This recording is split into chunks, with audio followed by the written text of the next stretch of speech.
அஸ்ஸலாமுலைக்கும் நண்பர்களே. இந்தியாவில் இஸ்லாம் எப்ப வந்தது தெரியுமா?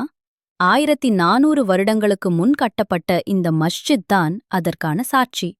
இன்னைக்கு நாம ஒரு மிக முக்கியமான வரலாற்று உண்மையை பார்க்க போறோம். இந்தியாவின் முதல் மஸ்ஜித் எது? அது எங்கு இருக்கிறது? யார் கட்டினார்? இவ்வளவு முக்கியமான தகவல்களை எளிமையான தமிழில் இந்த வீடியோவில் தெரிந்து கொள்ளப் போகிறோம். இந்தியாவின் முதல் மஸ்ஜித் பெயர் சாரமான் ஜும்ஆ மஸ்ஜித். இந்த மஸ்ஜித் கேரள மாநிலத்தின் கொடுங்கல்லூரில் அமைந்துள்ளது. வரலாற்று தகவல்களின்படி சுமார் 1400 வருடங்களுக்கு முன்பு இந்த மஸ்ஜித் இஸ்லாம் இந்தியாவுக்கு போர் மூலமாக வரவில்லை. வணிகம், நல்லொழுக்கம், நம்பிக்கை இந்த மூன்றின் மூலமாகவே இஸ்லாம் இந்தியாவுக்கு வந்தது. அரபு வணிகர்கள் பல நூற்றாண்டுகளாக இந்தியாவின் மேற்கு கடற்கரைக்கு வர்த்தகம் செய்து வந்தார்கள்.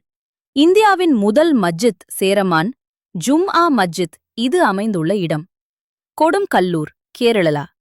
இந்த மஸ்ஜித் சுமார் 1400 வருடங்களுக்கு முன்பு கட்டப்பட்டது என்று வரலாற்று பதிவுகள் கூறுகின்றன. இந்த மஸ்ஜித்தின் வரலாறு சேரமான் பெருமாள் மன்னருடன் நெருங்கிய தொடர்பு கொண்டது. வரலாற்று தகவல்களின்படி சேரமான் பெருமாள் ஒரு நாள் நபி முஹம்மது நபி ஸல்லல்லாஹு அலைஹி வஸல்லம் அவர்களை கனவில் பார்த்ததாக கூறப்படுகிறது. அதன் பிறகு உண்மையை அறிய அரபு தேசத்திற்குச் சென்று இஸ்லாமை ஏற்றுக்கொண்டதாக நம்பப்படுகிறது. சேரமான் பெருமாள் மன்னர் இஸ்லாமை ஏற்ற பின்பு இந்தியாவில் ஒரு மஸ்ஜித் கட்ட வேண்டும் என்று விரும்பினார். அதன்படி அரபு முஸ்லிம் வணிகர்களின் உதவியுடன் இந்த சேரமான் ஜும்ஆ மஸ்ஜித் கட்டப்பட்டது. இந்த மஸ்ஜித் ஒரு வழிபாட்டு இடம் மட்டுமல்ல, இந்தியாவில் இஸ்லாம் வந்ததற்கான உயிருள்ள வரலாற்றுச் சாட்சி, மத நல்லிணக்கத்தின் அடையாளம். இன்று வரை இந்த மஸ்ஜித்தில் தொழுகை நடைபெற்று வருகிறது.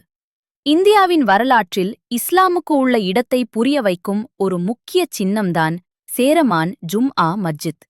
இப்படியான உண்மையான வரலாற்று வீடியோக்களுக்கு சேனலை சப்ஸ்கிரைப் செய்யுங்கள். அல்லாஹ் நோஸ் பெஸ்ட்.